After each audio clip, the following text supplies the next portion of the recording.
Hello everyone, आज हम देखेंगे JEE 2023 का इक्वेशन जो है some basic concept of chemistry में से। क्वेश्चन कुछ इस प्रकार से है, when 0.01 mole of an organic compound containing 60% carbon was burnt completely, 4.4 gram of CO2 was produced, the molar mass of compound is blank। अब देखो क्वेश्चन में हमें क्या बोला है कि 0.01 मोल ऑफ ऑर्गेनिक कंपाउंड क्या करता है, 60% कार्बन वॉज बर्न, तो कम्प्लीटली वो बर्न हो जाता है, तो हमें 4.4 ग्राम ऑफ CO2 प्रोड्यूस मतलब CO2 मिलता है। तो जो कंपाउंड होगा उसका मोलर मास कितना होगा वो हमें फाइंड आउट करना है। तो अब देखते हैं हम इसका सॉल्यूशन। तो देखो सबसे पहले हमें मोलर मास चाहिए, ठीक है। तो उसके लिए हमें क्या पता होना चाहिए कि total mass of the sample क्या होगा, determine moles and mass of carbon क्या होगा, एंड मोल्स कितने होंगे। तो उसके लिए हमें सबसे पहले क्या करना पड़ेगा, कैलकुलेट करना पड़ेगा, calculate moles of CO2 produce. तो इसके लिए क्या होगा, देखो mass of CO2 produce is equal to 4.4 gram, वो हमें ऑलरेडी क्वेश्चन में गिवन है। उसका मोलर मास कितना होगा, कार्बन है तो उसका 12 एंड O2 मतलब ऑक्सीजन का होता है 16, तो 16 इंटू 2 इज इक्वल टू 32, तो 32 प्लस 12 इज इक्वल टू हमें क्या आंसर मिला, 44 ग्राम पर मोल। अब क्या होगा कि मोलर मास तो हमने फाइंड आउट किया एंड मास भी गिवन है, तो ये दोनों का यूज़ करके हम क्या फाइंड आउट करेंगे, मोल्स ऑफ CO2। तो moles of CO2 is equal to क्या होगा, mass of CO2 upon molar mass of CO2। तो मास ऑफ CO2 है 4.4 अपॉन मोलर मास कितना है 44, तो उसको हम डिवाइड करेंगे तो हमें आंसर क्या मिलेगा, 0.1 मोल ऑफ CO2। ठीक है, अब हम फाइंड आउट करेंगे कि determine moles and mass of carbon. तो each mole of CO2 contain 1 mole of carbon.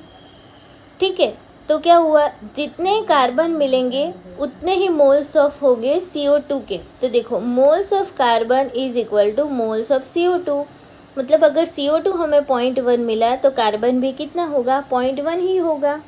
ठीक है, तो उसके लिए हम कौन सी फॉर्मूला यूजिंग करेंगे, तो using molar mass of carbon. तो हमें पता है मोलर मास ऑफ कार्बन कितना है 12, तो हमें मास ऑफ कार्बन फाइंड आउट करना है। तो क्या होगा, ये जो मोल्स ऑफ कार्बन CO2 की फॉर्मूला है वही हम यूज़ करेंगे कि किसी भी चीज़ का हमें मास फाइंड आउट करना हो तो उसके मोल्स एंड मोलर मास पता होने चाहिए। तो देखो यहाँ पे हमें मास ऑफ कार्बन फाइंड आउट करना है, तो उसके मोल्स हमें पता है 0.1 एंड उसका मोलर मास कितना है 12, तो ये दोनों को हम मल्टीप्लाई करेंगे तो हमें आंसर क्या मिलेगा, 1.2 ग्राम ऑफ कार्बन।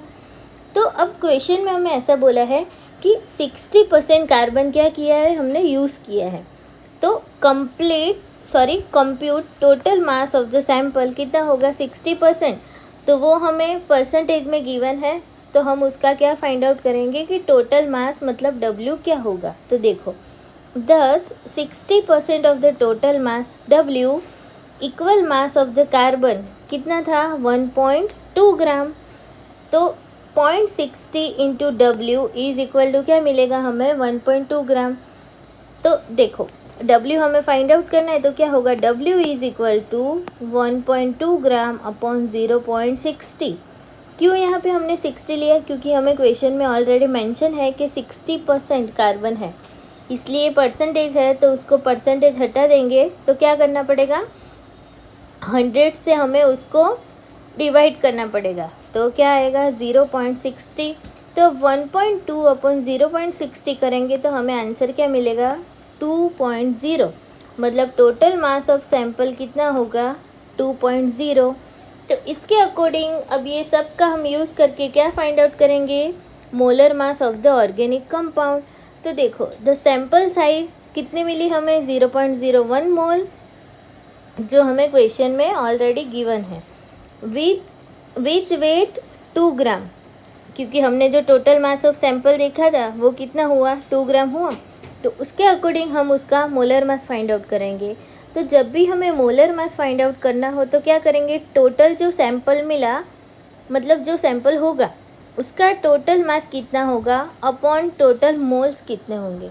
तो देखो टोटल मास कितना होगा 2.0 ग्राम, वो हमने यहाँ से आगे स्टेप 3 में फाइंड आउट किया, और टोटल मोल्स कितने हैं वो हमें क्वेश्चन में गिवन है। तो 0.2 अपॉन 0.01, तो इसका आंसर हमें क्या मिलेगा 200 ग्राम पर मोल। तो मोलर मास ऑफ कंपाउंड कितना मिला 200 ग्राम पर मोल, तो इसका आंसर होगा 200। Thank you.